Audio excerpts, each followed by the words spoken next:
Semanami, semanami, semana moyo wangu. Semanami,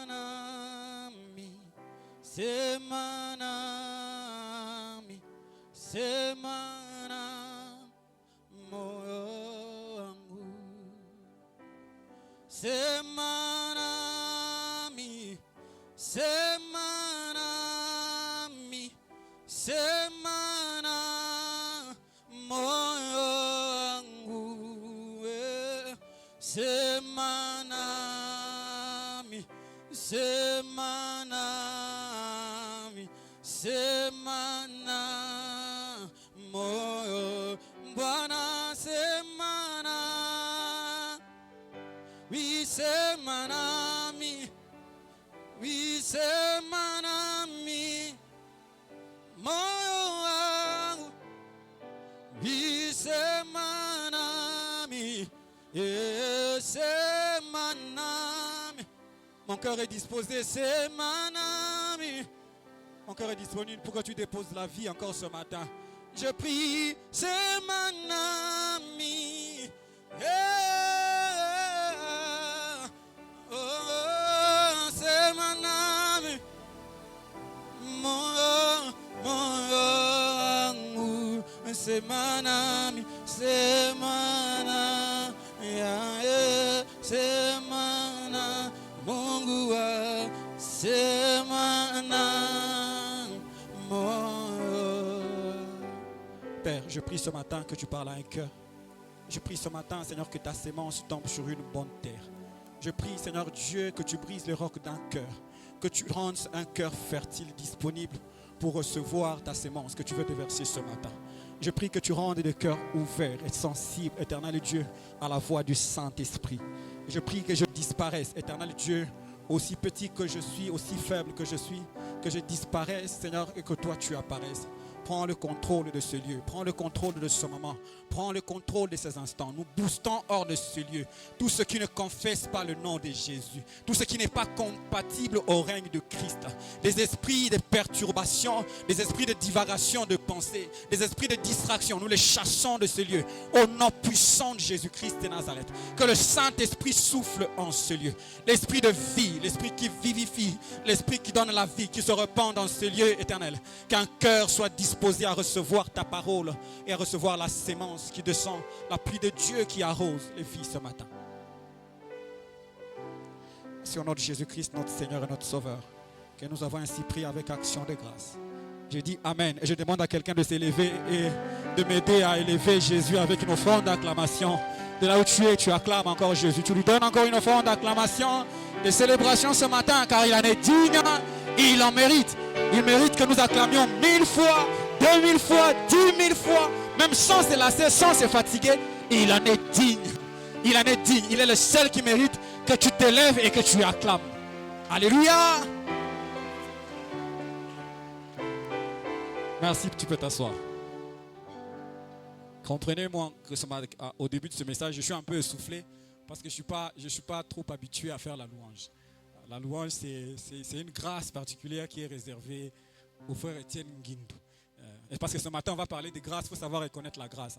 Il faut savoir reconnaître quand quelqu'un a une grâce, quand quelqu'un a un don particulier qui vient de la part de Dieu. Je suis un peu essoufflé parce que je ne suis pas trop habitué à faire la louange. À chaque fois que je dois faire la louange à Lingala, on dit Tomé la rapema. Donc, on me voit en train de chanter, en train de célébrer, de danser là à l'intérieur, nazo me la pema pas mal. Et voilà pourquoi je demande que vous me compreniez un peu au début si vous me sentiez un peu essoufflé, en train peut-être de buter quelque part. Voilà. Ce matin, nous continuons dans la lancée que l'Église a prise depuis le début de cette année. Nous sommes sur le thème de l'année, s'aimer l'excellence pour relever les fondements renversés.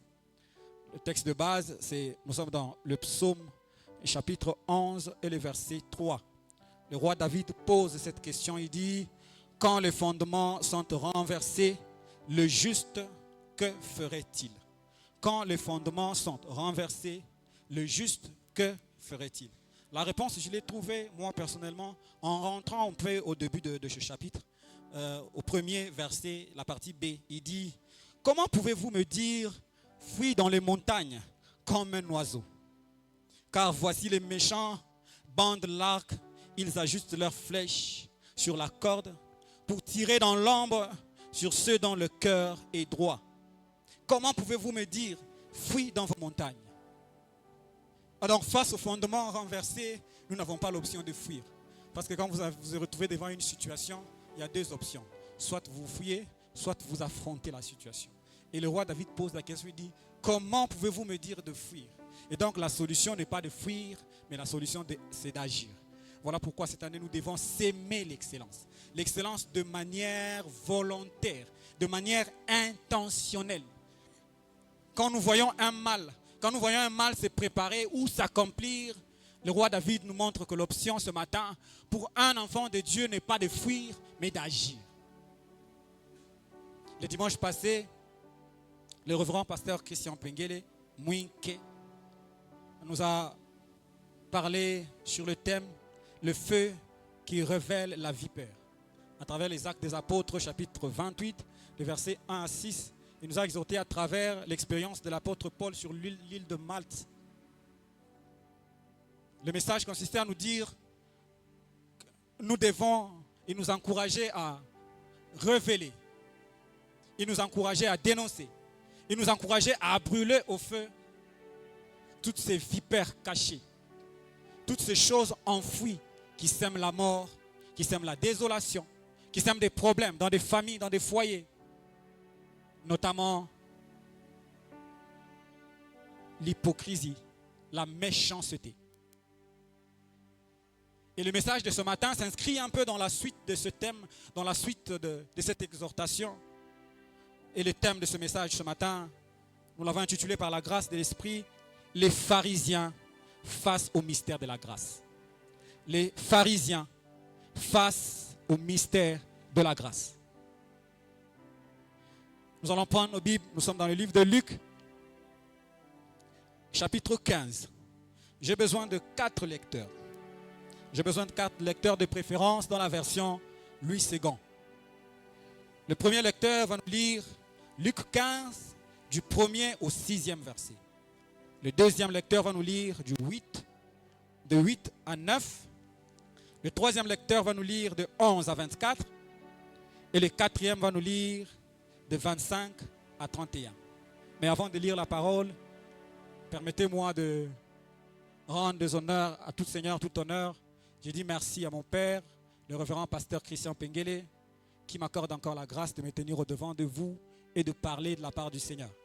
Je dis merci à tous les conseils, aux coordonnateurs, aux bergers, et à tous ceux qui ne cessent de nous faire confiance, de nous accorder la grâce de nous tenir devant le peuple de Dieu, car c'est une énorme responsabilité. Nous tenir là, c'est une énorme responsabilité. Et quand les gens vous font confiance, on ne peut qu'être reconnaissant. Papa Gaylor, j'en suis sincèrement reconnaissant. Que Dieu vous bénisse pour cela. Et donc, nous revenons sur notre texte. 4 lecteurs. Si un micro peut se rendre disponible. Le premier, nous allons de 1 à 6. Luc 15, 1 à 6, nous lisons la parole du Seigneur. Tous les publicains et les gens de mauvaise vie s'approchaient de Jésus pour l'entendre. Et les pharisiens et les scribes murmuraient, disant, « Cet homme accueille des gens de mauvaise vie et mange avec eux. » Mais il leur dit cette parabole.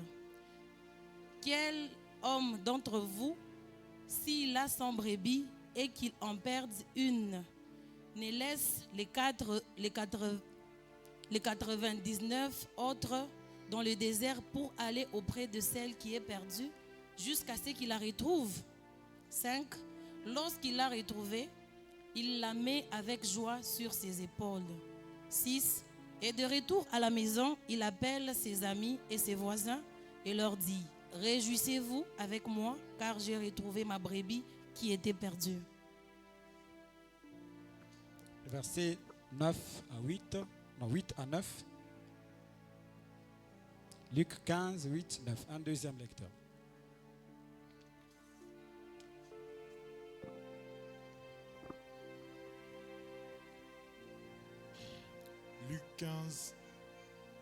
Luc 15, versets 8 à 9.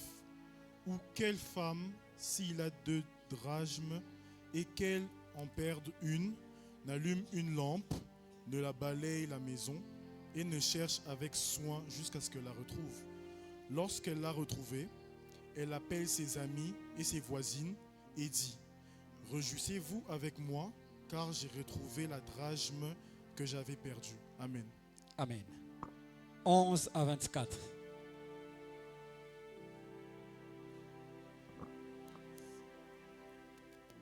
Lisons Luc chapitre 15, du 11e au 24e verset au nom de Jésus. Il dit encore: Un homme avait 2 fils. Le jeune dit à son père: Mon père, donne-moi la part de bien qui doit me revenir. Et le père leur partagea son bien. Peu de jours après, le jeune fils, ayant tout ramassé, partit pour un pays éloigné, où il dissipa son bien en vivant dans la débauche. Lorsqu'il eut tout dépensé, une grande famine survint dans ce pays. Il commença à se trouver dans le besoin. Il alla se mettre au service d'un des habitants du pays, qu'il envoya dans ses champs garder le pourceau. Il aurait bien voulu se rassasier des carouges que mangeaient les pourceaux, mais personne ne lui en donnait. Étant rentré en lui-même, il s'est dit: Combien de mercenaires chez mon père ont du pain en abondance, et moi, ici je meurs de faim. Je me lèverai, j'irai vers mon père et je lui dirai: Mon père, j'ai péché contre le ciel et contre toi. Je ne suis plus digne d'être appelé ton fils. Traite-moi comme l'un de tes mercenaires. Et il s'éleva et alla vers son père. Comme il était encore loin, son père le vit et fut ému de compassion. Il courut se jeter à son cou et le baisa.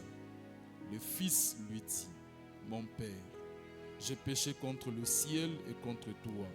Je ne suis plus digne d'être appelé ton fils.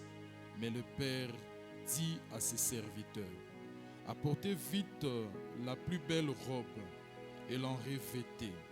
Mettez-lui un anneau au doigt et des souliers aux pieds. Amenez le veau gras et tuez-le. Mangeons et réjouissons-nous, car mon fils que voici était mort et il est revenu à la vue. Il était perdu et il est retrouvé. Et ils commencèrent à se réjouir, parole du Seigneur. Amen. 25, 31. Un dernier lecteur.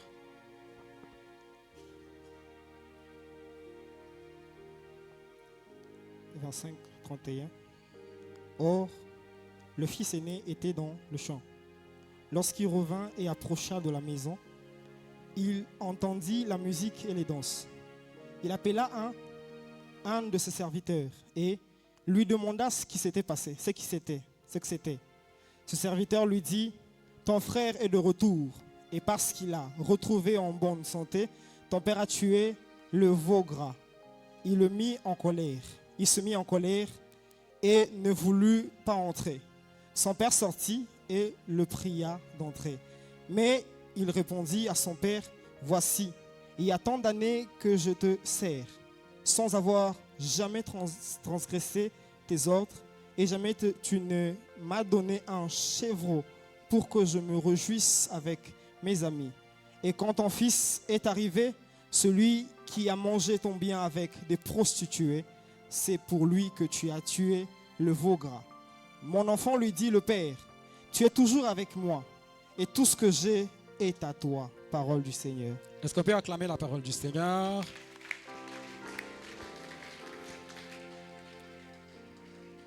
Ce thème, si je devais l'intituler autrement, je dirais bannir le pharisianisme et accepter le chemin de la grâce. Bannir le pharisianisme pour accepter le chemin de la grâce. Parce que le pharisianisme, c'est un fondement renversé. Et un véritable fondement renversé.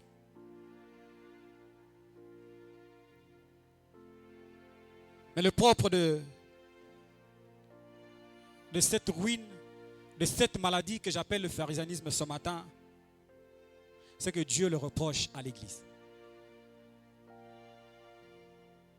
Le pharisianisme, c'est une ruine, une gangrène, pas seulement à l'Église, dans la société, dans la famille, dans les départements,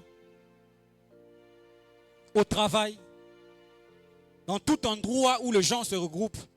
Le pharisianisme, c'est une gangrène. C'est une maladie qui tue et qui divise.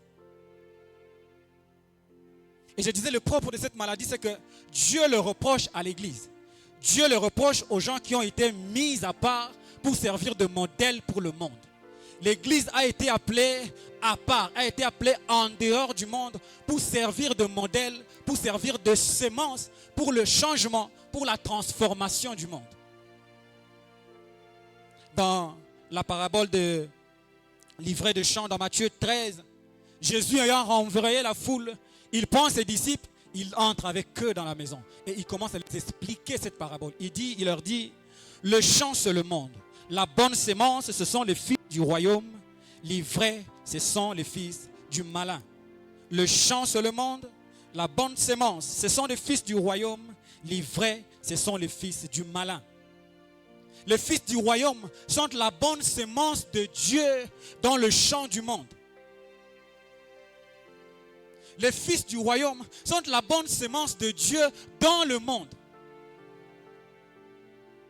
Ils sont une semence de transformation, une semence de remplacement. Si vous lisez la parole de Dieu, nous sommes en train de lire la Bible et je pense que tout le monde est avec nous. Si vous revenez à partir de Genèse, vous allez vous rendre compte qu'à chaque fois que le monde se perdait, à chaque fois que les hommes s'éloignaient de Dieu, Dieu punissait à travers des calamités. Dieu les traitait durement. Souvenez-vous du déluge.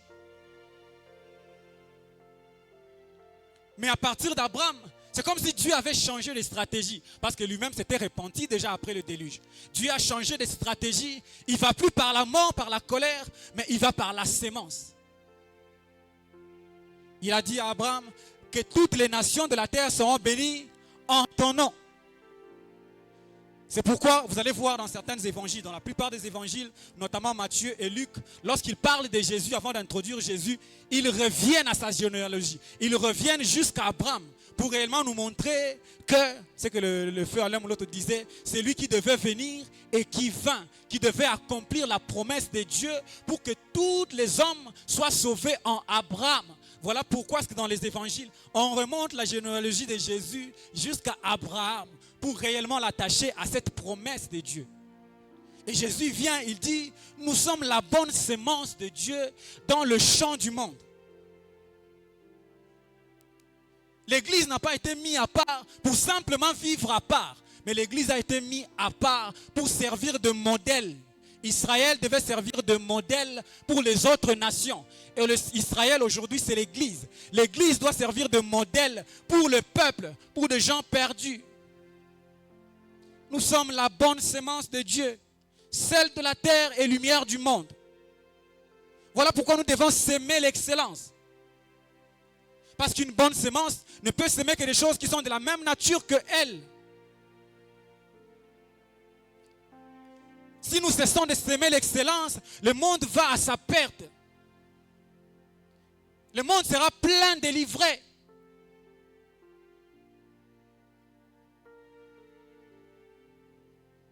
Mais certains de comportements, certaines attitudes, certaines habitudes nous éloignent de notre mission de bonne sémence. Certains comportements nous rendent même un frein à l'avancement de l'évangile, à l'accomplissement du royaume de Dieu. Certaines attitudes nous rendent comme un ennemi, nous rendent des ennemis à l'avancement du royaume de Dieu. Et quand on est un frein pour l'avancement de l'évangile, on devient un outil de l'ennemi. Dans certains comportements, certaines attitudes, certaines habitudes nous rendent éléments entre les mains du diable pour servir contre les intérêts de Dieu.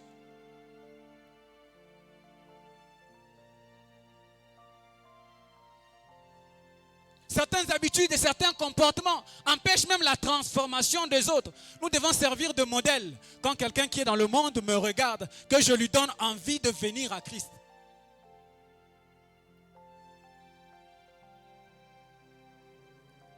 Et parmi ces attitudes, il y a ce que je qualifie ce matin de pharisianisme.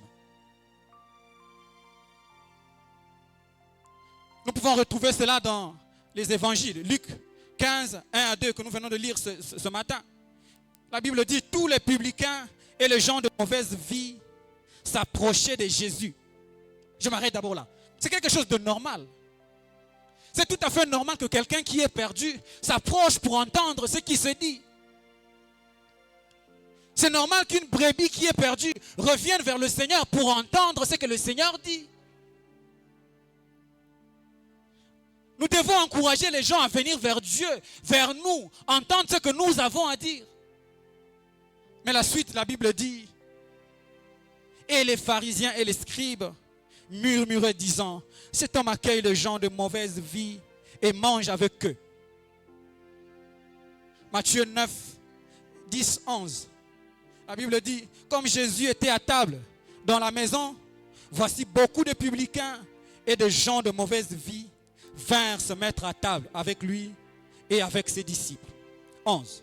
Les pharisiens virent cela et ils dirent à ses disciples, pourquoi votre maître mange-t-il avec les publicains et les gens de mauvaise vie? Je vais faire un petit rappel historique ici. Au temps du ministère terrestre de Jésus, on dit au jour de sa chair, il existait beaucoup de courants politiques et religieux à l'église, dans l'église. Il y avait notamment les pharisiens, les esséniens, les sadducéens. Il y avait également les scribes. Les pharisiens, eux, ils étaient plus axés sur la Torah écrite et la tradition orale. Les sadducéens étaient axés sur la tradition écrite seulement, comme Martin le dira plus tard, sola scriptura. Les esséniens, eux, étaient axés plus sur la pureté des rituels, plus des rituels lévitiques. Et les scribes, c'était les spécialistes de la loi. Ils avaient pour mission d'étudier, ils étudiaient, ils copiaient, ils interprétaient la loi de Dieu, la Torah. Et donc ces courants regroupaient des hommes influents, des hommes importants à l'époque de Jésus. Et par rapport à ce qu'ils faisaient, ces gens vivaient souvent, ils vivaient à l'écart. Ils vivaient à l'écart de la société de leur temps pour éviter la compromission et se concentrer sur l'étude et sur l'application de la parole de Dieu. Et par rapport à ce qu'ils faisaient, par rapport à ce qu'ils accomplissaient, ils étaient estimés de la population. Ils étaient estimés de la société de leur temps. Et moi, quand je reviens, quelques recherches que j'ai faites, on nous dit que jusqu'à aujourd'hui, il y a certaines interprétations que nous avons bénéficié de la Torah qui viennent du travail des pharisiens et des scribes. Et donc, ils faisaient, de base, ils faisaient l'œuvre de Dieu. Ils faisaient une très bonne chose. Et en regardant leur position par rapport au peuple, par rapport au monde, je me suis dit, ils devaient être des gens qui devaient avoir des bras grandement ouverts. Ce sont des gens qui devaient accueillir les autres et leur montrer le chemin de Dieu. Parce que s'ils voulaient la volonté de Dieu, l'accomplissement de la volonté et l'application de la loi de Dieu.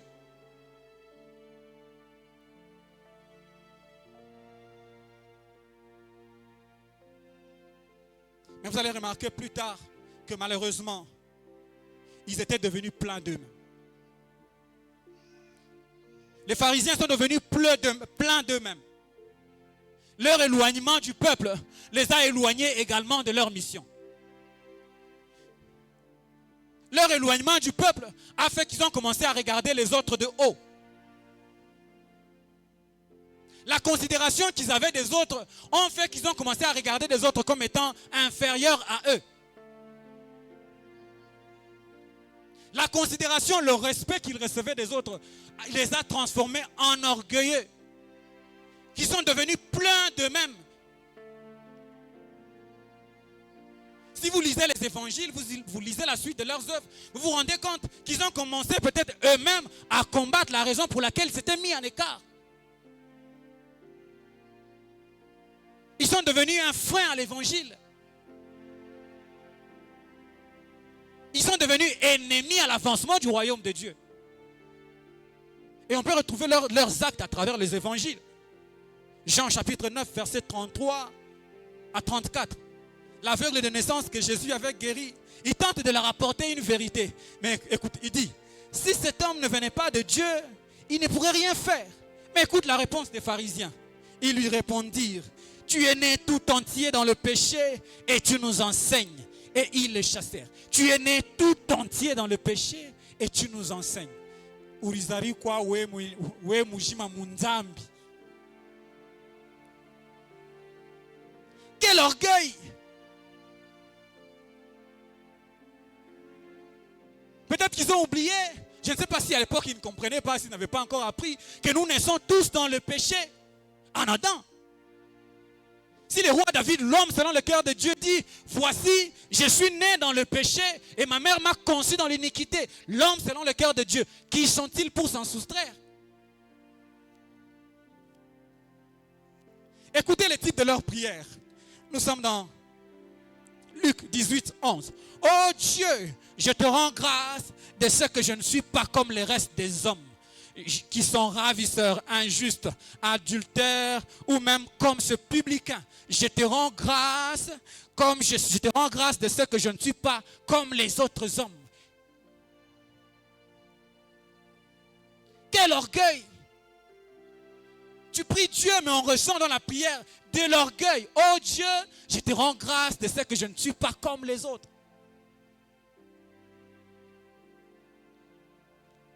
Mais c'est quelqu'un qui interprète la loi de Dieu. C'est quelqu'un qui veut vulgariser la loi de Dieu, qui veut conduire les gens à l'application de la parole de Dieu.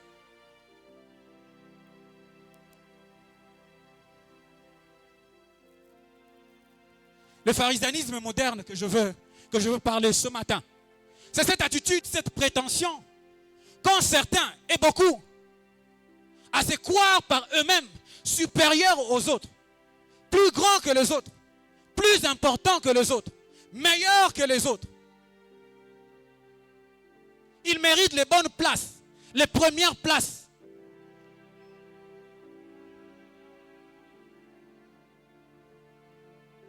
Un pharisien, quand il entre à l'église, il regarde la place où on lui donne. Il regarde là où le protocole l'amène. Il regarde là où le protocole le dépose. Il peut passer à côté de tout un culte, juste à cause de la chaise qu'on lui a donnée. Parce qu'il dit, la chaise ne me mérite pas.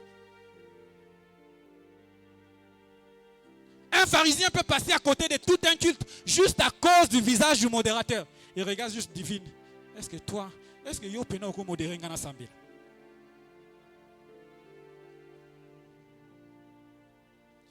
Un pharisien peut passer à côté de tout un culte, ne pas recevoir la parole de Dieu juste à cause de celui qui parle, juste à cause du visage du prédicateur. Il entre juste, il regarde. Ah, ni où petit? Ah, papa Christian Aye. Les gens quittent la maison, ils bravent la pluie ce matin, tout ça, ils viennent pour écouter la parole de Dieu, mais c'est ce petit qui vient nous parler. Est-ce que lui peut parler? Moi, je m'assois, j'écoute. Un pharisien peut passer à côté de tout un culte, de tout ce que le Saint-Esprit fait, juste parce qu'on l'a mis. Ah, il range dans il n'y a que des petits enfants, tout ça. Il fallait qu'on me mette là où il y a les papas Élie, on veut qu'on me mette là où il y a les papas. On me considère, mais on me considère. Regarde comme... Et il passe à côté de tout un culte. Et je prie que ce matin, qu'il n'y en ait pas au milieu de nous.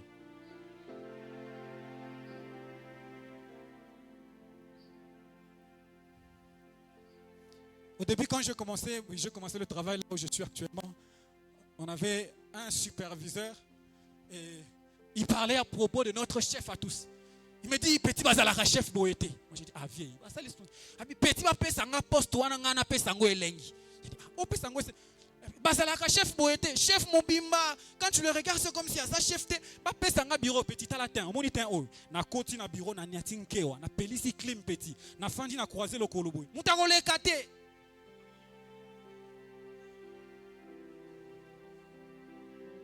C'est-à-dire que celui qui est là ne mérite pas. Moi, par rapport à mon temps, normalement, c'est moi qui devrais être là. Et lui ne mérite pas.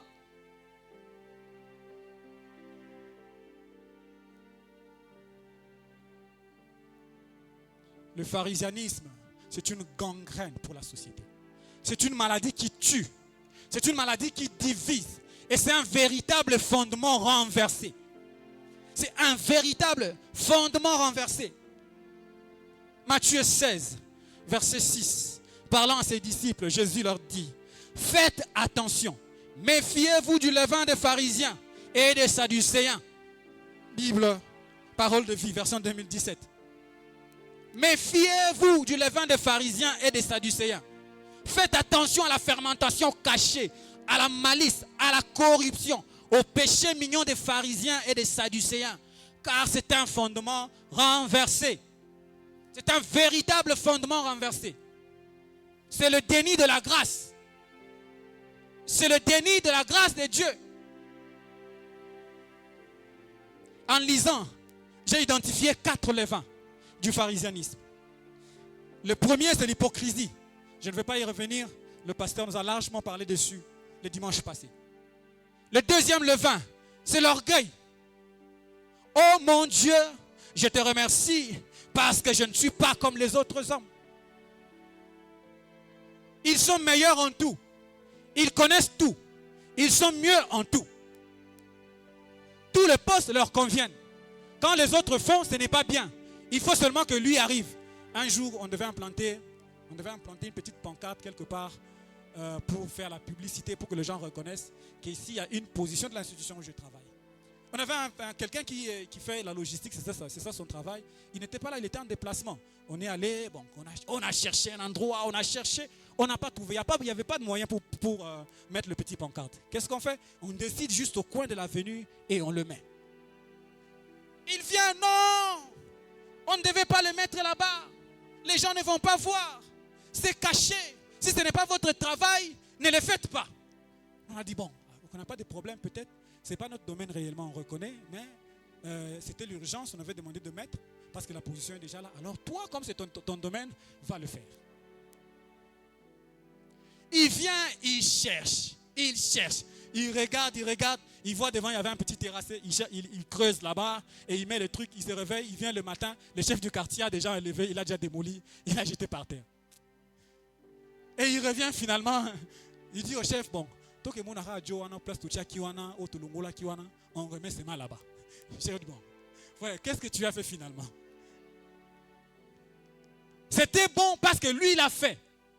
Parce que nous avions fait, parce que nous avons mis là et qu'il n'était pas là, alors c'était pas bon. C'est ça l'attitude des pharisiens.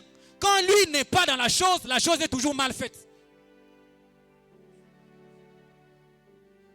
On n'a pas toujours bien peint. Quand lui n'est pas encore là, quand lui n'a pas encore mis son petit pinceau, on n'a pas encore bien peint. Ah, il m'a peinture, il dit, bon, il va le côté ou il use. On lui donne l'argent, va acheter la peinture, il nous ramène la même peinture. Non, il non, fallait pas mettre ça comme ça. Il fallait qu'il tengeneze comme ça, tourner.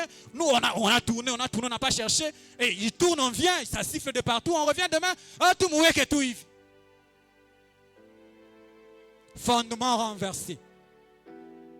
Et souvent, avec les pharisiens, leurs mains témoignent toujours contre leur bouche. Tout ce qu'ils disent, ils ne sont pas toujours capables de le faire. Tout ce qu'ils disent capables de faire, tout ce qu'ils se disent capables de le faire, ils ne sont pas toujours capables de le faire. Pour preuve, donnez-leur, vous allez voir. Et troisième levain, le murmure.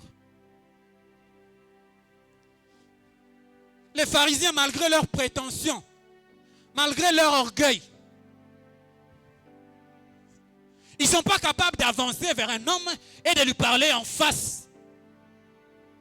Ils passent leur temps à murmurer. Ils passent leur temps à parler à côté.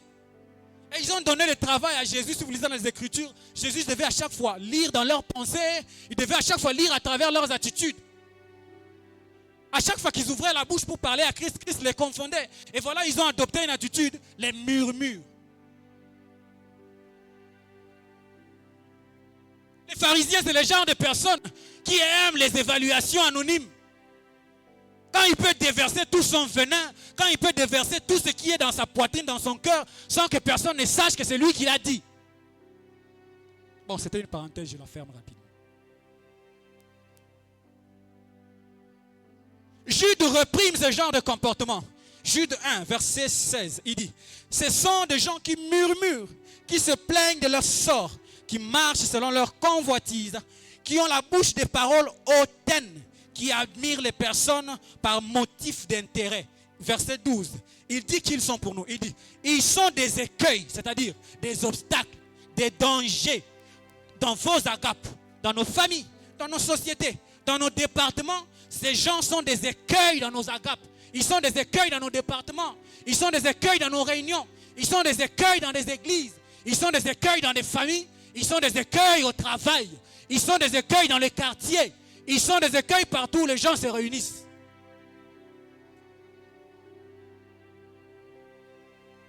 Ils sont jetés.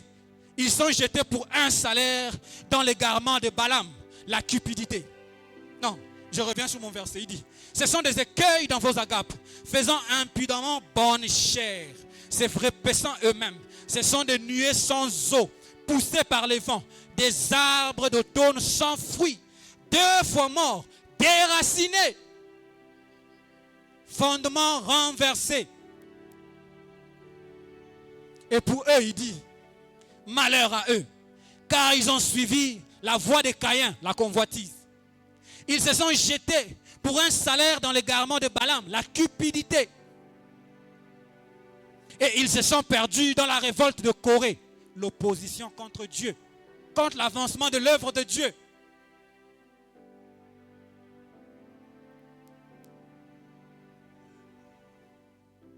Matthieu 18, versets 15 à 16.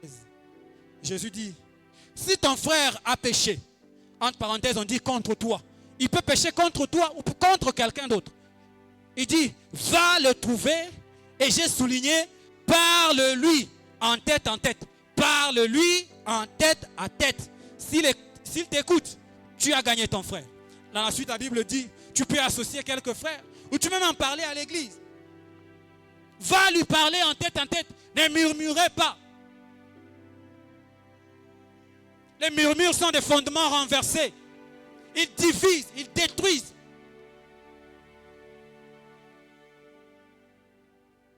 Moi, personnellement, j'aime entendre une critique quand quelqu'un avance vers moi, quand il m'en parle en face. Quand il me dit, frère Hervé, regarde ceci, regarde cela, regarde ça, tu peux le corriger. Ça me fait mal quand quelqu'un d'autre vient m'amener un discours indirect. Il y a l'autre qui a dit que toi, tu fais ceci. Mais pourquoi est-ce que tu n'es pas venu me dire que moi, je fais ceci et que seulement c'est l'autre qui doit venir me dire que moi, je fais cela? Parle-lui en tête, parle-lui. Il ne va pas te tuer. Les murmures sont des fondements renversés.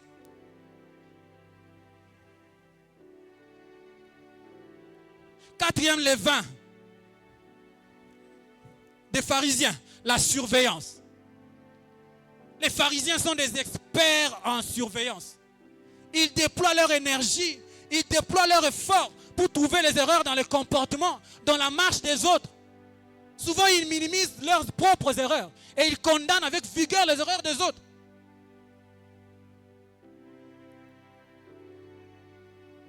Marc chapitre 2, versets 23-24.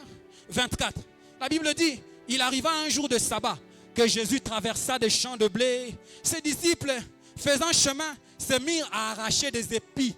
Et les pharisiens lui dirent, j'ai crié quand je lisais ceci. Il dit, les pharisiens, même dans les champs de blé. S'il était dans la ville, on peut comprendre que vous étiez peut-être en train de marcher.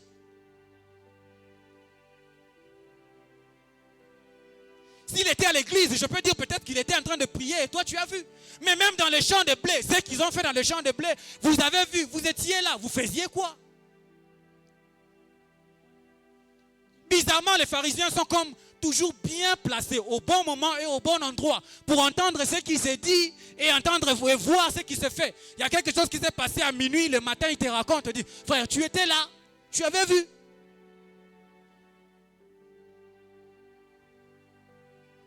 Nous sommes pharisiens quand nous regardons la vie des autres, quand nous regardons le comportement des autres, pour identifier ce qui ne va pas, ce qui ne marche pas, pour regarder là où ils pêchent. Et regardez ce que les pharisiens faisaient. Ils ne parlaient que des choses qui ne marchaient pas. Ils ne parlaient que lorsque les prostituées, lorsque les gens de mauvaise vie avançaient vers Christ. Mais pendant qu'il a fait des miracles, il a fait des guérisons, ils n'ont jamais rien dit. Et d'ailleurs, ils étaient même en train de les critiquer, disant qu'il le fait par Belzéboul.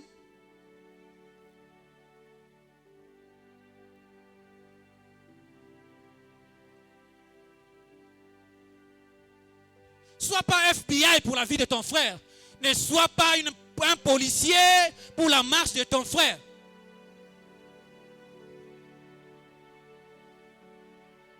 Hébreu nous dit, Hébreu 10, 24, veillons les uns sur les autres pour nous exciter à la charité et aux bonnes œuvres. Cette surveillance-là n'est pas de la surveillance policière. Ce n'est pas FBI. Les yeux ouverts, les caméras braquées. Comme un journaliste qui travaille sur l'internet, il dit, mes caméras ont vu, mes caméras ont vu, mes caméras ont entendu. Il y a également des gens qui ont des caméras. Il y a des gens qui ont des caméras, ils te racontent des histoires, tu te dis, mes frères, ils te racontent, tu te rencontres avec lui, il commence avec l'histoire de Martine. Tu as vu Martine, il prend l'histoire de Keren. Il prend l'histoire de... Frère, ça s'est passé quand? Ça s'est passé hier. Bon. Comment tu as fait? Est-ce que tu as passé le temps avec Martine? Tu as passé le temps avec Keren? Tu as passé le temps avec tel? Tu as passé le temps avec tel? Comment est-ce que tu as entendu et comment est-ce que tu as tout vu? Tout ça. Parce qu'il a des caméras. Il a des caméras et les caméras ont vu. Fondement renversé. Fondement renversé, frère.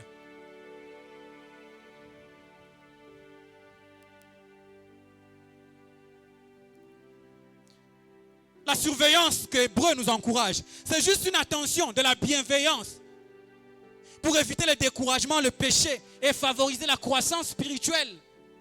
C'est juste de la bienveillance, frère. Soyons bienveillants les uns envers les autres. Quand mon frère veut aller dans le mal, je l'encourage à revenir dans le bien. Je n'attends pas qu'il termine à faire le mal qu'il doit faire pour après que j'aille raconter.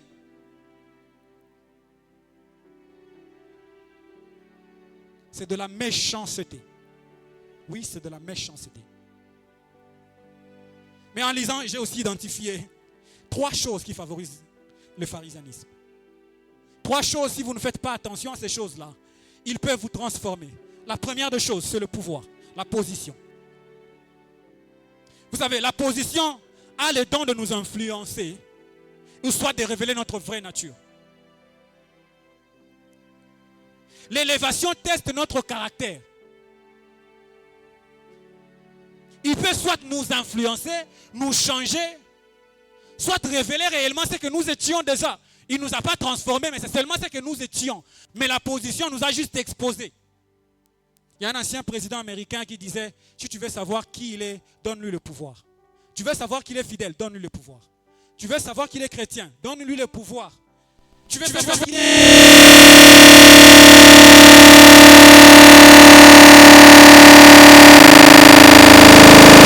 encore rien, on est en train de souffrir et tout, nous tous, on est en train de souffrir à gauche, droite avec des petits salaires, tout ça là. Est-ce que toi tu connais rouler dans une Lamborghini où tu mets la main comme ça et tu es en train de partir? Frère, c'est à partir de ce moment-là que tu peux dire que tu es intègre. Pendant que tu as ces petits salaires que nous avons ici là, tu ne peux pas te dire que tu es intègre. Il y a certaines positions qui peuvent nous influencer ou révéler ce que nous étions vraiment.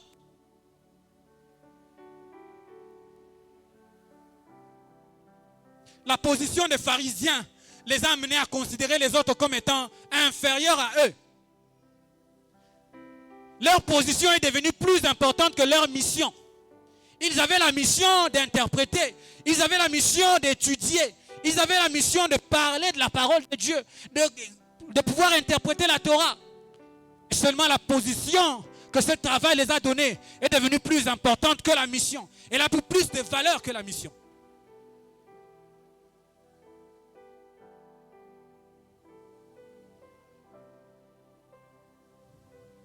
Les fondements sont renversés quand la position devient plus importante.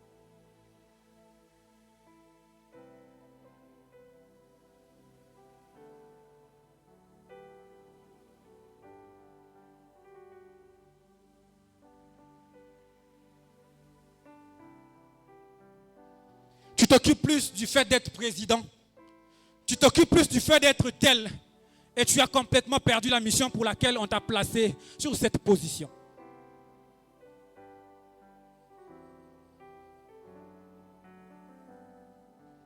Marc 10, verset 30, 43. Jésus parlant à ses disciples, il dit, Mais quiconque veut être grand parmi vous, qu'il soit serviteur des autres. La position dans la vision, la position dans la pensée de Dieu, dans la pensée biblique, la position est plus attachée à la responsabilité, à la charge, au sacrifice qu'à la gloire. Ceux à qui il accorde une position, Dieu les appelle serviteurs.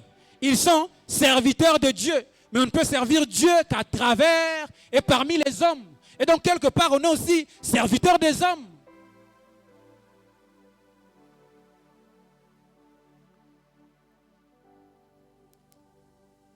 Les fondements sont renversés quand la position devient plus importante que la mission.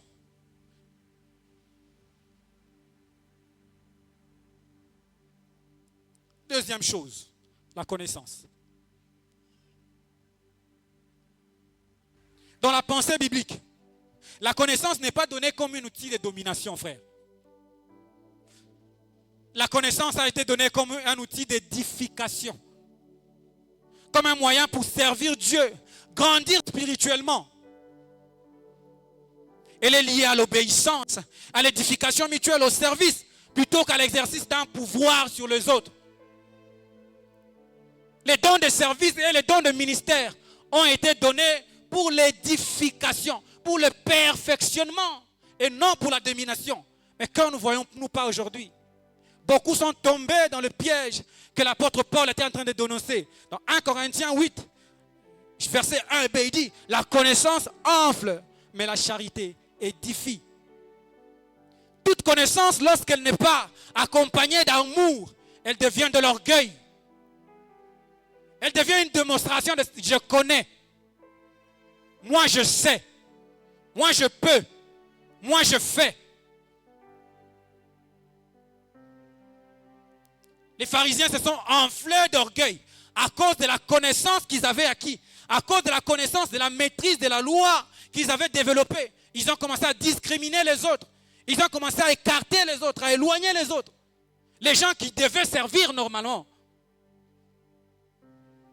Les fondements sont renversés quand la connaissance ne sert plus à l'édification et au perfectionnement, mais devient une preuve de supériorité et de démonstration. Je connais plus que vous. Un moyen d'exploiter les autres. Aujourd'hui, la connaissance de la parole de Dieu, les dons que Dieu a donnés, la prophétie, les miracles, les paroles de connaissance, la puissance que Dieu a donnée est devenue un moyen pour certains d'exploiter les autres, de dominer les autres. Heureusement que chez nous, il y a encore de la limite. Il y a encore un peu de maturité. Aller dans certaines églises, aller dans certains lieux. Mais les prophètes sont vénérés. Les hommes de Dieu sont vénérés. À cause de la connaissance qu'ils ont de la parole de Dieu. À cause de la connaissance qu'ils ont des choses de Dieu. Ils sont devenus de tout puissants.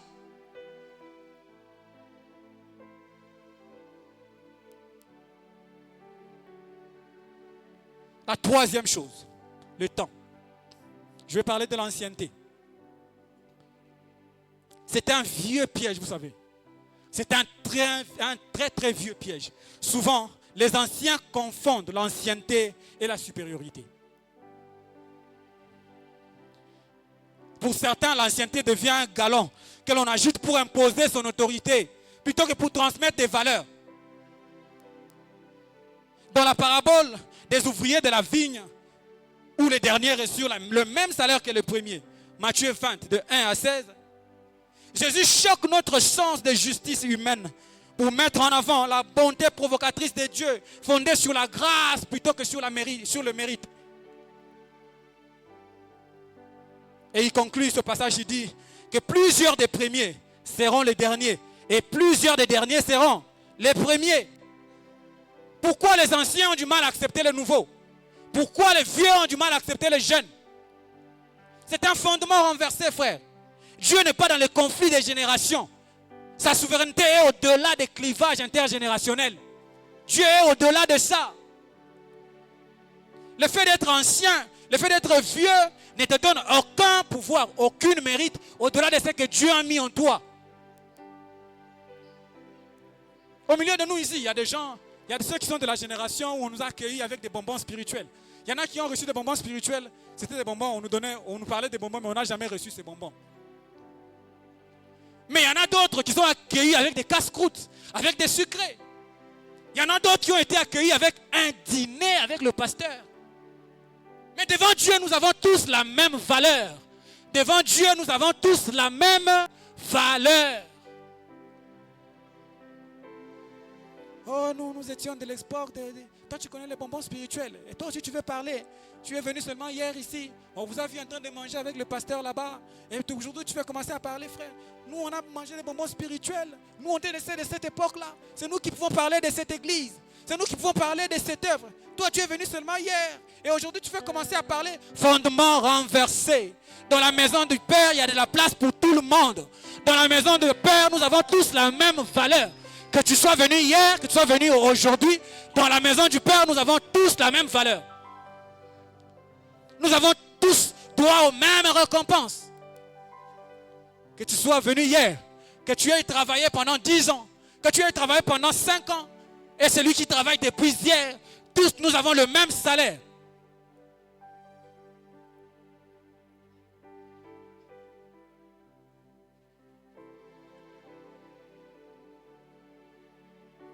La véritable maturité, la véritable ancienneté spirituelle devrait produire plus de l'humilité et non de la prétention. Car Dieu résiste aux orgueilleux, mais il fait grâce aux humbles. Les pharisiens ont utilisé leur ancienneté. On les appelait les anciens de l'époque. Ils ont utilisé leur ancienneté pour pouvoir dominer ceux qui ne connaissaient pas. Que ces choses ne soient pas citées au milieu de nous.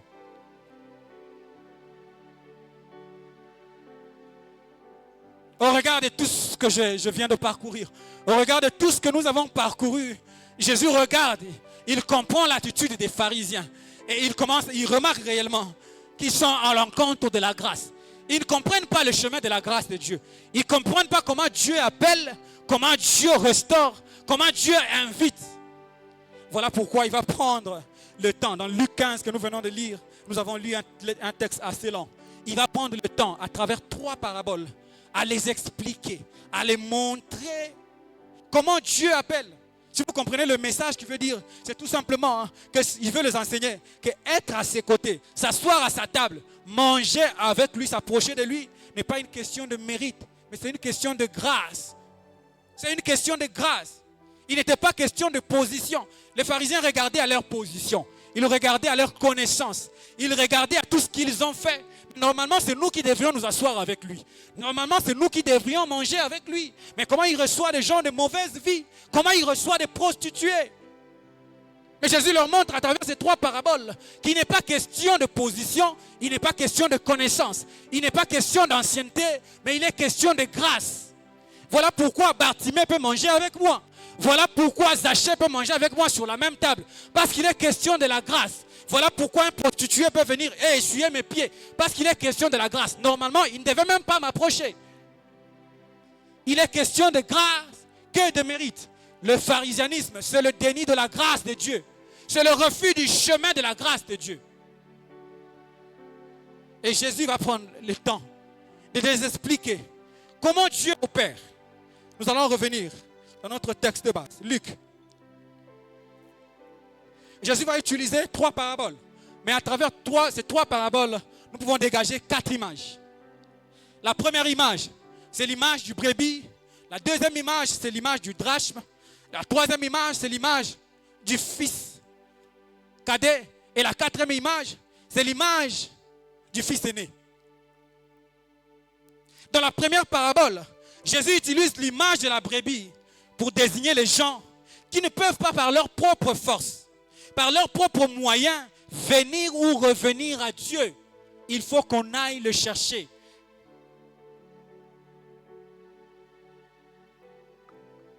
Il faut qu'on aille le chercher. Parce que par leurs propres moyens, ils ne peuvent pas revenir. L'image de brebis, c'est que la brebis a la capacité de marcher. Il a l'intelligence de comprendre les choses parce qu'il évite. Il ne mange pas tous les herbes. Il y a certaines herbes qu'il mange, il y a certaines herbes qu'il évite. Donc il a une certaine intelligence. Mais le problème avec la brebis, c'est quoi? Quand une brebis se perd En tout cas, elle se perd pour de bon. Elle a tendance à s'éloigner de plus en plus de l'enclos de son propriétaire. Il n'a pas l'instinct comme un chien, comme un chat par exemple, de retrouver son chemin et de revenir. Et Jésus utilise cette image. Il dit, le maître s'avance. Son propriétaire lui-même va le chercher.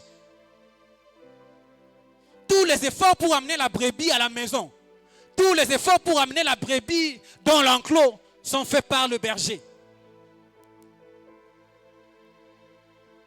Et par la suite, il dit ceci. Quand il poursuit, vous voyez, ce qui est bizarre avec les brebis, je crois, je sais qu'aujourd'hui, on est plus dans des centres-villes, on ne connaît pas un peu les réalités. Moi, j'étais à l'internat, je connais un peu ces réalités-là. Mais même en centre-ville, on peut le voir. Vous voyez, même avec une chèvre, plus vous la poursuivez, plus elle vous fuit. Mais pourtant, vous la poursuivez pour son bonheur. Dehors, il y a des loups, il y a des lions. Vous voulez l'attraper et la ramener à l'enclos, là où elle sera en sécurité. Mais Jésus dit, quand le berger le poursuit, qu'est-ce qu'il fait? Il le prend, il le met sur ses épaules. Et il le ramène. Il le met sur ses épaules. On peut revoir de la grâce, on peut voir de la grâce à travers cette parole. Qu'est-ce qu'il fait? Il empêche à sa brebis de faire tout le chemin qu'il a fait en s'éloignant. Tu as fait 10 km en s'éloignant, mais au retour, tu fais 0 km. Moi-même, le berger, je fais quoi? Je te prends et je te mets sur mes épaules et je te ramène dans l'enclos. Tu ne fais plus les 10 km que tu as fait en t'éloignant de moi. Tu ne fais 0 km parce que moi-même, je m'occupe du reste. Il y a des gens qui s'éloignent de Dieu et Dieu lui-même s'occupe de leur cas. Dieu lui-même va les chercher et les ramener. Lui-même, il fait des efforts. Et la Bible ajoute encore ce qui est bizarre. Quand Dieu la ramène dans son enclos, qu'est-ce qu'il fait? Il y a une fête qui est organisée. Mais normalement, les pharisiens n'acceptent pas ça. Pourquoi? Une brebis pareille, il faut la punir. Mais il s'est éloigné. Il s'est égaré. Il a été loin de toi. Il t'a donné beaucoup de travail. Tu es allé la chercher même. Tu l'as mis sur tes épaules. Tu as souffert. Il faut l'enfermer. Il faut la punir. Mais comment tu organises une fête? Ça, les pharisiens ne l'acceptent pas. Ça, les pharisiens ne comprennent pas.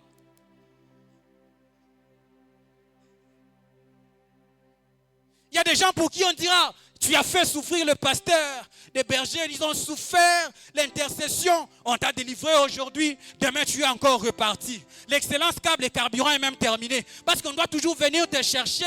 Les évangélistes, les gommes des sandales, les gommes des chaussures sont fatigués. Parce qu'on doit toujours venir te chercher et te ramener dans la maison de Dieu. Mais demain Dieu l'établit et il se lève sous cette chair, il commence à parler. Quelqu'un le regarde et dit, mais ce monsieur ici, il nous a fait souffrir. On est allé le chercher, nous sommes fatigués pour aller le chercher. Mais aujourd'hui vous l'établissez sur nous. C'est la grâce de Dieu. La brebis du Père. J'ai le prix à ses yeux. J'ai de la valeur à ses yeux. Il est capable de laisser les 99 et de venir me chercher. Et quand il vient me chercher, il me met sur ses épaules. Il m'évite de faire encore 19 km pour rentrer. Moi, je fais 19 km pour m'éloigner. Il me porte sur ses épaules et il me ramène. Il dit, je fais une fête. Venez, venez à une fête qui est organisée. J'ai retrouvé ma brebis. Quand les hommes qui voient l'extérieur condamnent, Dieu qui voit le cœur, il compatit. Il compatit avec sa... Non, laissez-la. Je sais quel prix, je sais qu'est-ce que j'ai payé pour aller la chercher. Je suis allé la chercher de loin. Je l'ai ramenée parce qu'elle a de la valeur à mes yeux. Elle peut se tenir, elle peut me servir. Il y a une fête qui sera organisée pour elle parce qu'elle a de la valeur à mes yeux. Je n'ai pas dit que les 99 sont moins importantes qu'elle. Mais j'ai dit que tout le monde a du prix à mes yeux. Je suis capable de laisser 99 et d'aller chercher une pour la ramener, pour que le 100 revienne.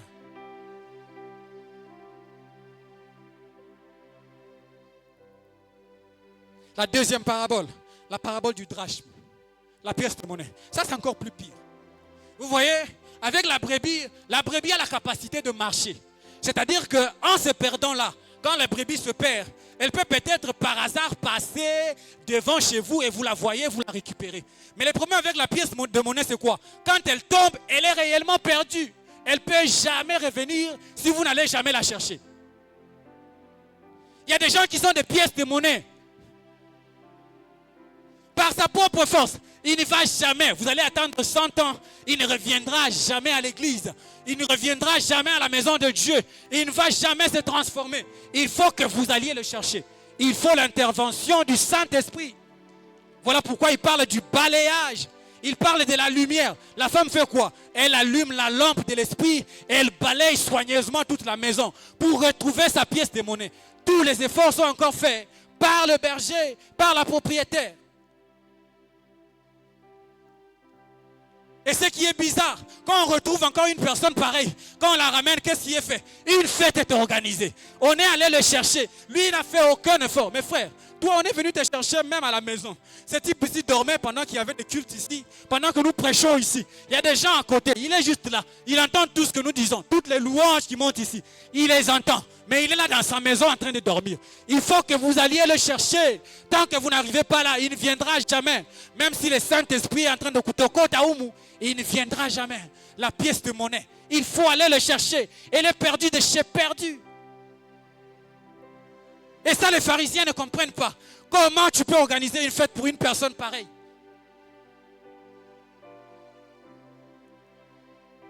La troisième image, c'est l'image du fils, de l'enfant prodigue. Le plus jeune fils. Là, Jésus utilise encore une autre image. Par l'image du jeune fils, qu'est-ce qu'on peut comprendre? L'image du jeune fils, Jésus nous montre qu'il y a des gens qui retrouvent de la conscience. Il retrouve de la conscience et il revient de lui-même. Il est capable de revenir lui-même dans la maison de Dieu. Il est capable de revenir de lui-même dans la présence de Dieu. Il s'est perdu, il s'est éloigné. Il regarde sa misère, il regarde sa situation. Il se rappelle la maison du Père. Il prend ses propres pieds, il se lève et il se met en route. Et il revient dans la maison du Père. Et il a même préparé un plaidoyer. Il a préparé quelque chose. Il dit, je me lèverai, j'irai vers mon Père et je lui dirai, mon Père, j'ai péché contre toi et le ciel.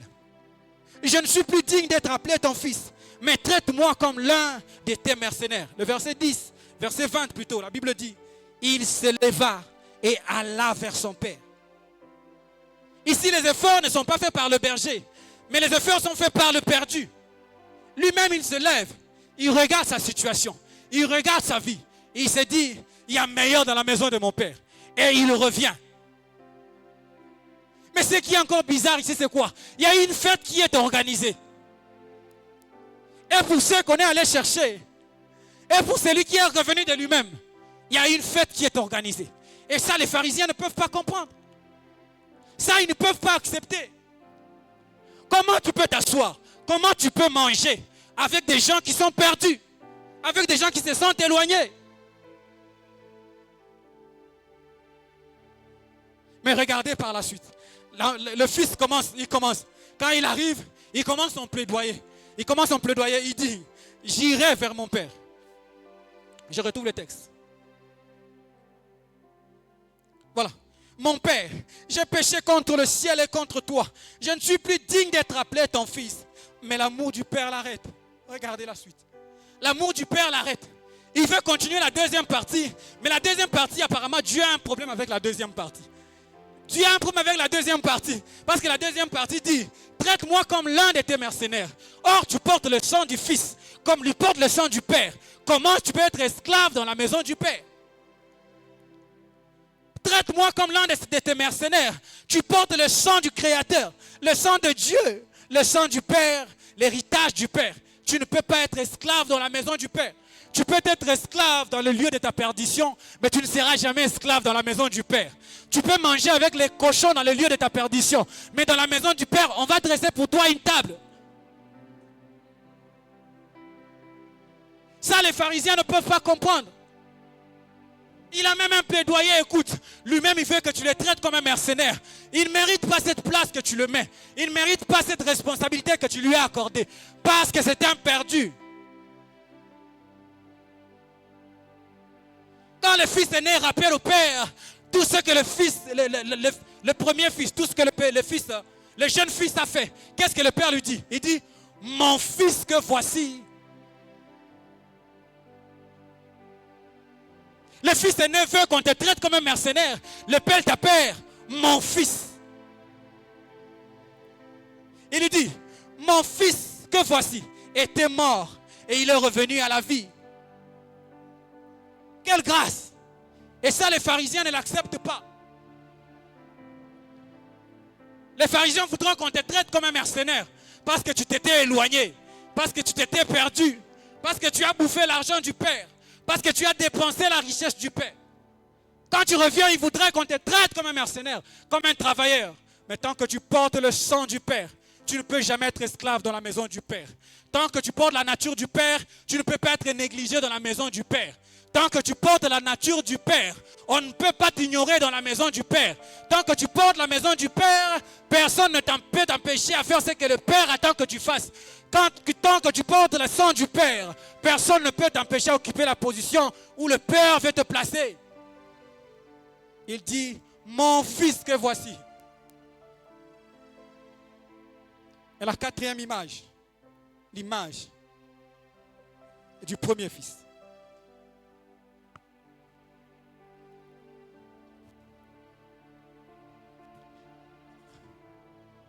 Le premier fils, le fils aîné, c'est l'image parfaite des pharisiens.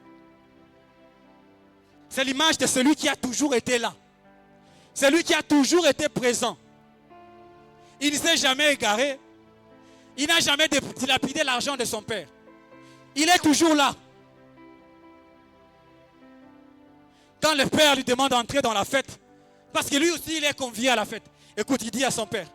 Mais il répondit à son père, voici, il y a tant d'années que je te sers sans avoir jamais transgressé tes ordres. Jamais tu ne m'as donné un chevreau pour que je ne me réjouisse avec mes amis. Et quand ton fils est arrivé, c'est lui qui a mangé ton argent, ton bien, avec des prostituées. C'est pour lui que tu as tué le veau gras. C'est exactement l'image des pharisiens. De ceux qui veulent s'approprier la grâce de Dieu.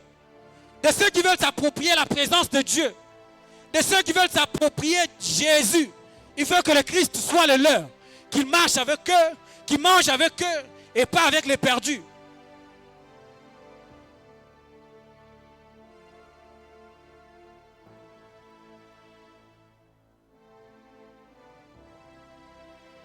Et tout ça relève de quoi?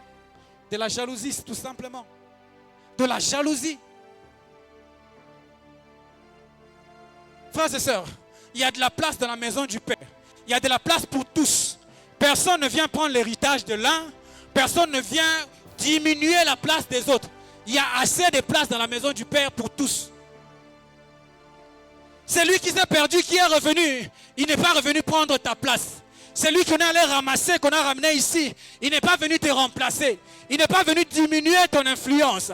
Il a aussi de la valeur, il a aussi de la place dans la maison du Père.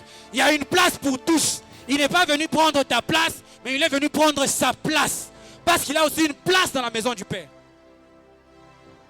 Ne soyons pas un frein pour les autres. Ne soyons pas un frein pour la transformation des autres.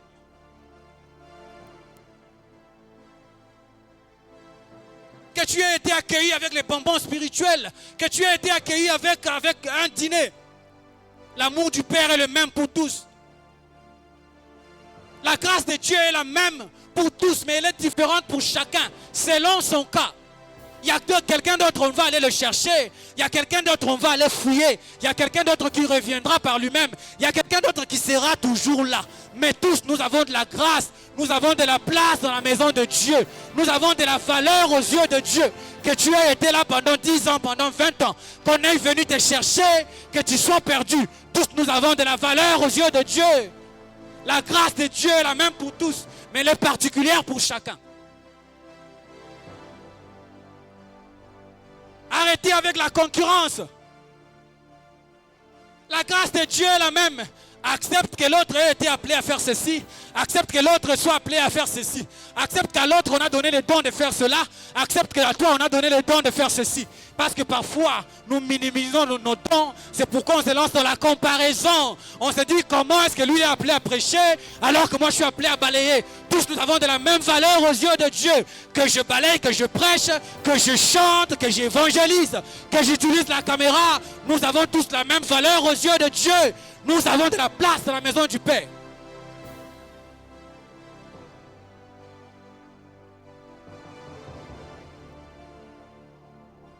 Romains 9, 18, il dit, Ainsi, il fait miséricorde à qui il veut et il endurcit qui il veut.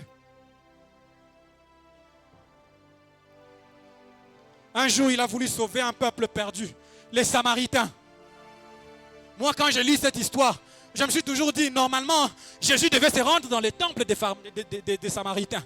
Il devait aller confondre les grands prêtres, les souverains sacrificateurs des Samaritains. Parce que ce que le peuple enseignait, ce que le peuple croyait, c'était le résultat de ce qu'il faisait. Il devait se rendre dans le temple. Mais pour sauver un peuple perdu, par sa grâce, il va choisir une femme avec un passé bizarre au milieu d'un peuple perdu pour ramener à lui un peuple qui s'était égaré. Est-ce que si nous devrions faire le choix, si c'était donné à toi et à moi de faire le choix pour amener les Samaritains sur la bonne voie, est-ce que nous ferions le choix de la femme samaritaine? Parce que tout le passé, tout ce que Jésus connaissait de la femme, ceux qui vivaient avec elle voyaient. Il savait que c'est une prostituée, c'est une femme qui a connu beaucoup de maris. Mais c'est cette femme que Dieu va utiliser dans sa grâce pour amener les Samaritains sur son chemin. Il fait grâce à qui il veut. Il appelle qui il veut, il choisit qui il veut. Il ne regarde pas le passé, il ne regarde pas les histoires passées. Il regarde au présent et il dit, c'est toi que j'ai choisi. C'est toi que j'ai choisi pour diriger, c'est toi que je vais établir.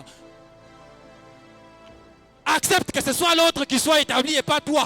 C'est la grâce de Dieu. Accepte que c'est l'autre qui prêche et pas toi. C'est la grâce de Dieu. Accepte que c'est l'autre qui chante et pas toi. C'est la grâce de Dieu. Accepte que c'est l'autre qui est président et pas toi. C'est la grâce de Dieu. Accepte que c'est l'autre qui est le chef et pas toi. C'est la grâce de Dieu. Mais aussi, tu as aussi de la valeur dans ce que tu fais.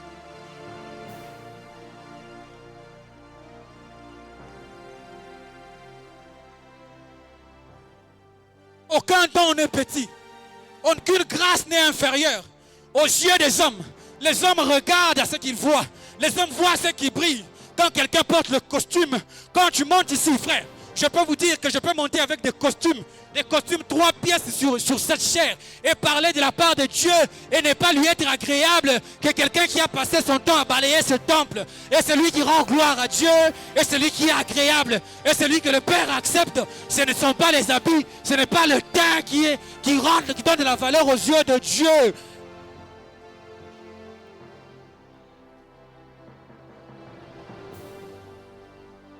Bannissez le pharisianisme.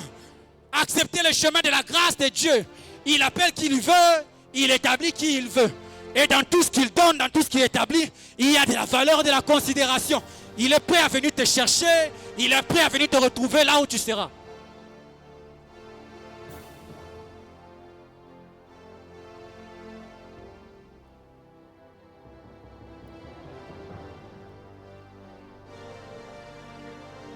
Je vais revenir à la conclusion de mon message que j'avais annoncé au début. Bannir le pharisianisme et accepter le chemin de la grâce de Dieu. Arrêtons avec toutes ces choses qui démotivent les autres. Il y a des gens qui viennent jeter à l'église. Donc, des fois, je sais qu'il y a des gens qui exagèrent. Oui, j'étais à l'église, mais la façon dont on m'a regardé, seulement le regard qu'on a posé sur moi, et le lendemain, il n'est plus revenu à l'église. Regardons pas aux vêtements. Regardons pas aux vêtements pour dire à quelqu'un, toi viens t'asseoir ici et toi va t'asseoir là-bas. Ne regardons pas à l'apparence. Tous nous avons de la valeur. Tout ce que Dieu a appelé ici. Toi tu peux ne pas connaître la valeur de l'un, la valeur de celui qui est assis à côté de toi. Dieu sait pourquoi il a appelé. Dieu sait pourquoi il est là. Dieu sait pourquoi aujourd'hui, ce dimanche, il est ici. Dieu sait pourquoi tu pries dans cette église. Dieu sait pourquoi il t'a amené ici. Tu n'es pas ici par hasard. Tu n'es pas ici parce que juste tu t'es levé un matin, tu es venu. Dieu sait pourquoi il t'a amené ici. Il sait pourquoi tu es assis exactement sur la chaise où tu es. Il sait la raison, il connaît la raison. Et comme il connaît la raison que nous ne pouvons pas maîtriser, ne prenons pas le temps de juger. Ne prenons pas le temps de poser un regard. Ne prenons le temps de poser notre propre considération. Laissons la grâce de Dieu agir. Laissons Dieu faire ces choses. Laissons Dieu faire ce qu'il veut faire. Je prie que dans cette église, nous soyons les premiers, lorsque Dieu se lèvera demain, qui dit à ses frères, monte-toi, monte sur la chair, prends ce micro, aujourd'hui je t'établis dans cette église, que nous soyons de ceux qui acclament, de ceux qui disent Dieu a choisi. Et dit Dieu a parlé, dans sa souveraineté, personne ne peut s'y opposer.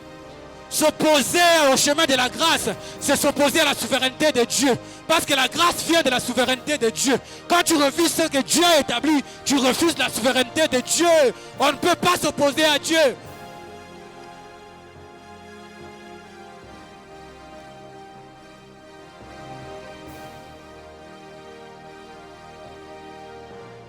Accepte dans ton boulot, avec toute la connaissance que tu as, avec toute l'expérience que tu as.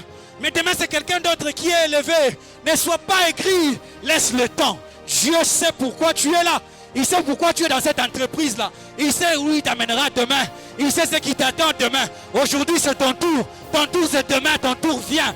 Dieu sait quand ton tour arrive. Ne sois pas aigri parce que c'est l'autre qui est élevé. Peut-être c'était qu'un petit poste. Peut-être c'était qu'un petit escalier. Alors que Dieu t'attend dans des marches de kilomètres demain. Tu vas vouloir monter dans deux escaliers. Alors que Dieu a préparé pour toi une marche de 100 pas demain.